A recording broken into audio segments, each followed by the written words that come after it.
When Makeda and Nyla James transferred to Sterling Ridge Academy, an elite, mostly white private school known for its prestige and silence, they expected challenges. But nothing could have prepared them for what came next. From the moment they rolled through those grand front doors, the stares, the whispers, and the cruelty began.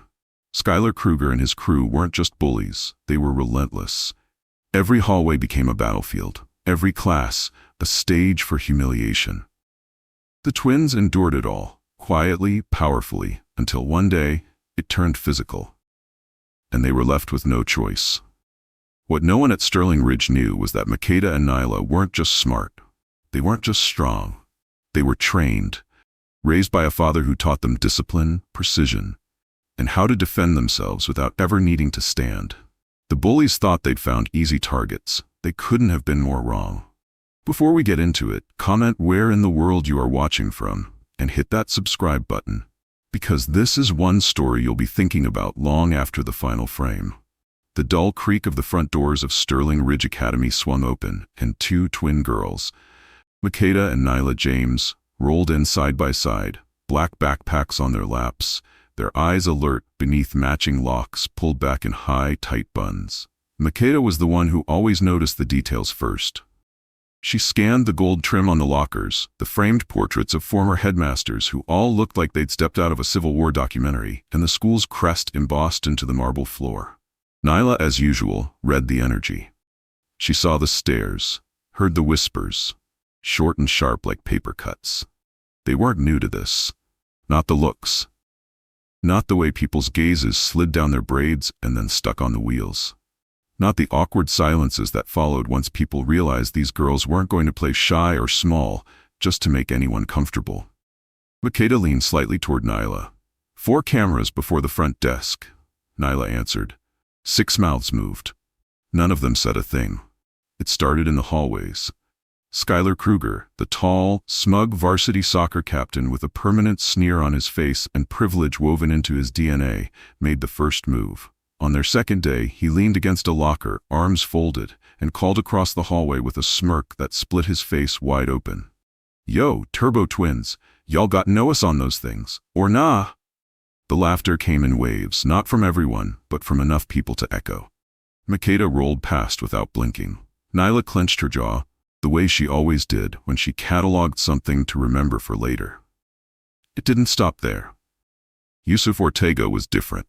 He didn't say much. Every morning, like clockwork, he would accidentally shoulder into one of their chairs. Not hard enough to knock them over, just enough to jostle them, to remind them they were in his way, glance down with a smirk, then keep walking like they didn't exist. And then there was Olivia Wilson, the digital sniper.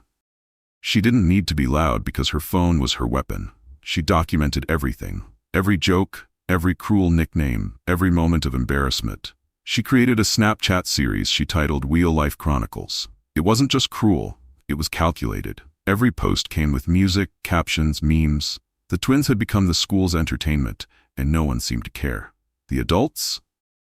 Useless. Their English teacher, Melody Parsons, was a master at pretending not to notice. She'd glance up just long enough to feign awareness, then bury her eyes in her lesson plan. And when the twins tried to speak to the school counselor, Lorelei Morrison, they were met with a well-practiced script that sounded progressive, but meant nothing. "You girls seem smart. I'm sure you can handle it," she said, as if intelligence was an antidote to abuse, as if strength meant silence. By the second week at Sterling Ridge, the bullying had stopped being moments and started becoming a pattern. A routine dressed in school colors and teenage cruelty, rehearsed daily with frightening precision. What had begun with hallway jeers and cafeteria antics had evolved into something far more coordinated. The rain arrived just before morning bell. It came in sheets, tapping rhythmically against the wide glass panes of Sterling Ridge's entry hall, rolling in waves across the slate courtyard where students huddled beneath umbrellas or darted inside with coats held over their heads. For Makeda and Nyla, the weather offered no inconvenience. They had weather shields over their laps and discipline in their pace. What slowed them had nothing to do with the storm outside. They reached their lockers and saw it before they even pulled close. Words in red, thick and dripping, carved into metal with a hand that hadn't cared about subtlety. One word in particular stood taller than the others. It had been written in slashes, each letter jagged, aggressive, a slur soaked in centuries of intent. Above it, a cartoonish face had been drawn in thick black marker. Twisted, exaggerated, grotesque. The nose stretched, the lips wide, hair drawn into mocking coils. Both lockers bore the same image. One had a caption scribbled across the top, "Rolling Zoo." Makeda's hand stilled over her wheels. Nyla didn't speak. Their breaths moved in sync. Neither needed to ask the other how to react. They had been raised to read the room before reading their feelings. Behind them, someone laughed. Phones were already out. Troy Norman stepped from the far side of the hallway like a man arriving to claim a prize. He stood directly between them and the lockers, arms folded, lips curled into the shape of someone who believed the moment belonged to him. "Y'all like it?" he asked, nodding at the vandalism, as though it were a commissioned mural. Thought it might liven the place up. Students lingered along the walls. Some tried to look away. Most didn't bother. Nyla moved first, without a word, without hesitation. She rolled forward, steady and direct, her hand reaching for the locker's edge. The moment her fingers extended, Troy stepped into her path and planted himself like a wall. "Nah," he said, shaking his head slowly. "That's your art exhibit now. Don't mess with the message." Makeda's voice, sharp and controlled, sliced through the air behind him. "Move." Troy turned slightly. "Or what?" He shifted his body just enough to block them both. "You two gonna write another poem about it?" Nyla's hand never trembled. She reached forward again, not toward him, but toward the lock she had every right to open. He shoved her. Not a stumble, not a nudge, a full-bodied shove to her shoulder that sent her wheels veering hard against the slick floor. One caught the edge of the tile. She tipped sideways, crashing to the ground with a sound that halted the hallway. Makeda's scream came fast, instinctive, louder than anything she had said all week. She was out of her chair before she realized she'd moved. Her knees hit the marble, hands scrambling across the cold floor to reach her sister. Nyla was sprawled awkwardly, one hand scraped, hair fallen loose from its bun. Her lip was split. Her face wasn't angry, it was stunned. Phones were up now, dozens of them. Students filmed without shame, some with wide eyes, others smirking behind thin masks of concern. Not a single adult had stepped in. Not one teacher had opened a door. Makeda reached for her sister's hand and held it tightly. "I've got you," she whispered, steadying her breath. "You're all right? You're all right?" Nyla tried to sit upright, but her elbow buckled slightly. The scrape on her arm bled slowly, a thin line tracing the curve of her forearm. Troy had stepped back, his smirk faltering. But he didn't apologize. That night, the silence in their house was heavier than usual. Makeda sat at the kitchen table, staring at a single paper towel still stained with the paint she had tried to scrub from her locker before leaving school. She hadn't touched her dinner. Her plate remained full, steam long gone. Nyla sat in the bathroom, arm under the faucet, water running over the raw skin of her elbow. She had already cleaned it once, but the sting hadn't faded. Her reflection stared back at her with a look she hadn't worn before. Not anger, not sadness. Something sharper. Something still taking shape. Malik found her there. He said nothing at first. He crouched slowly, taking a towel from the counter and patting the water from her skin. His hands moved gently. Her face stayed locked in place until her eyes met his and broke. The tears came without sound. Her chest hitched once, her shoulders curled slightly. He caught her hands in his and waited until the shaking stopped. Then he called Makeda in. They sat together, side by side, knees pressed together on the bathroom floor. Malik's voice remained calm. "This is your line," he said. "They crossed it. You held your ground. You endured." He looked at each of them in turn. "If they ever put hands on you again, you don't flinch. You don't hold back. You fight." Neither sister nodded because they already knew what came next. The final blow came on a Friday morning assembly. The entire school was seated in the gym, this time for a pep rally, masked as a motivational showcase for unity and resilience. The irony would have been laughable if it hadn't turned so quickly into something grotesque. Skylar, Troy, and Yusuf rolled onto the court in stolen wheelchairs, swiped from the nurse's station. The chairs had been spray-painted with the words "Team Tragic" in glittery silver tape. Wearing fake cornrows made of yarn, padded hoodies to mimic martial arts uniforms, and cheap sunglasses, the boys performed an over-the-top skit mocking the twins' adaptive training. Skylar swung his arms in exaggerated, uncoordinated patterns, shouting, "Hey, yeah!"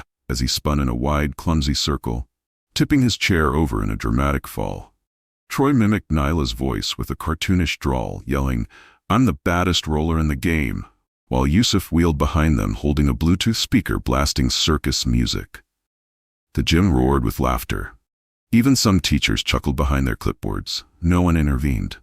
Olivia had her phone out again. Of course she did. She was already live streaming the entire thing, capturing every moment for her growing audience. The camera zoomed in on the chaos as the boys pretended to spar with invisible enemies, rolling in wide loops across the court. It was the kind of cruelty that didn't even pretend to hide anymore. That was when the doors opened. Makeda and Nyla entered the gym slowly, silently, side by side, dressed in their black academy polos and dark jeans, wheels rolling across the hardwood like thunder wrapped in calm. They said nothing at first. The gym began to quiet. Not all at once, not immediately, but enough. One by one, heads turned, eyes locked, laughter died. Makeda's chair rolled to a deliberate stop near center court. She tilted her chin up, not to perform, not to plead, but to declare something none of them could ignore. Skylar dropped character first, trying to mask his unease with swagger. "What?" he sneered, adjusting his fake locks. "You want to join the show?" Makeda didn't blink. "We are the show," she replied. Her voice didn't waver, but it landed like a hammer. Then, before anyone could interpret her meaning, it happened. Skylar stepped forward, holding a water bottle at an angle. He grinned, tilted it casually, and poured it onto Nyla's lap. "Oops," he said. "Thought you needed a bath." Nyla looked down for a single beat, then back up. Her eyes didn't flinch. Makeda's head turned slowly toward her sister. That was all it took. No signal, no command, just a glance. One breath shared between them. Troy moved in then, emboldened by the crowd. He reached out again, palm open, and shoved Nyla's shoulder harder than he had in the hallway. In one fluid motion, Nyla shifted her weight in the chair, angled her axle, and swung the back of her chair's lower frame across Troy's ankles with a practiced sweep. His legs gave out from under him instantly. The sound of his body hitting the polished floor echoed through the gym like a drumbeat. Before he could get up, she turned her chair, pivoted, and locked the edge of her wheel beside his neck in a hold that was firm but clean, just enough to say, "I could have done more." The audience froze because they knew the twins had been born with a rare spinal condition, which meant they had never walked a day in their lives. But what they did not know was that their father, a former Marine with discipline carved into every bone of his body, had made them recite mantras before they could write the alphabet. He taught them to lift themselves out of bed without help by age 4, and by 6, they were already practicing tactical drills in the basement, specially adapted forms of martial arts that didn't require legs to make a point. By the time they turned 14, both Makeda and Nyla had earned their third-degree black belts. They knew how to break boards, disarm a grown man, and subdue attackers twice their size. But most importantly, they had learned to keep their strength under lock and key. Because most people didn't respect quiet power, they feared it. Yusuf Ortega, ever the muscle, lunged forward as if to retaliate, but Makeda met him mid-stride. With the kind of speed that defied expectation, she used the front caster of her chair to deflect his momentum. As he stumbled sideways, she caught his wrist and twisted it in a controlled arc, redirecting his force into a submission lock that forced him to the floor with a sharp, involuntary grunt. The shock on his face wasn't from pain, it was from disbelief. Skylar stood last, and for all his posturing, he hesitated. Maybe it was instinct. Maybe it was the dawning realization that this was no longer his stage. But ego is a stubborn thing. He made the mistake anyway. He charged, shouting some incoherent challenge, arms wide, like he expected to lift one of the girls straight out of her chair. But Makeda had seen this before, dozens of times in drills, hundreds in her mind. She waited until he was within striking distance. Then, without a word, she spun her chair to the left, caught the inside of his knee with the curve of her frame, and used his own momentum to lift him into the air just enough to destabilize him. Skylar hit the floor with a force that rattled the bleachers. And before he could lift his head, Makeda rotated again, placing her right wheel firmly beside his temple in a low, steady stance. Her eyes locked on his, not vengeful, not angry, just unflinching. "You wanted a race?" she said again, voice low, deadly calm. "Now you can crawl." The entire gym held its breath. No one moved, no one laughed, no one cheered. Just the soft buzz of the overhead lights, the distant hum of the HVAC system, and the sound of truth unraveling in real time. By Monday morning, the walls of Sterling Ridge Academy no longer felt quite so invincible. The story had spread faster than anyone could contain. Clips from the gym had flooded social media over the weekend, and by the time students returned to class, the footage of Makeda and Nyla calmly dismantling their tormentors had already made its way into the inboxes of school board members, local news outlets, and advocacy groups far beyond the district lines. The school's pristine reputation had been pierced by something deeper than scandal. It had been punctured by truth. Skylar Kruger, Troy Norman, and Yusuf Ortega were officially suspended within 24 hours of the incident. The notice came not as a press release, but as a hastily typed letter distributed by the principal's office and leaked almost immediately to the public. Parents demanded meetings. Students whispered in stunned circles. No one quite knew how to navigate the new social terrain. Where once the untouchables reigned, now accountability sat in their place. Olivia Wilson's digital footprint, once filled with taunts, memes, and mocking edits, became the very evidence that unraveled her defense. Teachers scrolled through archived TikToks, stunned by what had been allowed to thrive in plain sight. Her privileges were revoked. Her status as an influencer collapsed overnight. The spotlight she had so carefully built turned against her, illuminating not her charm, but her cruelty. Still, the most powerful moment didn't come through policy or punishment. It came in the form of a forum, held in the school auditorium. The space was packed beyond capacity. Students, faculty, parents, board members, and guests. The air buzzed with tension and anticipation. On the stage sat a row of speakers, a few student leaders, faculty representatives, and, at the center, Nyla James, her posture steady, her face unreadable. When it was her turn to speak, she didn't raise her voice or try to rally the crowd. She simply leaned forward into the microphone and spoke as if she were talking to a room full of mirrors. "We weren't broken when we came here," she said. "But your silence tried to break us. And when it didn't, you pretended you hadn't noticed." That's the part that stunned the most. Not the names, not the jokes, not even the videos. It was the quiet. The teachers who looked away, the friends who laughed, the adults who told us we were strong enough to take it. We were never asking to be rescued. We were asking to be seen.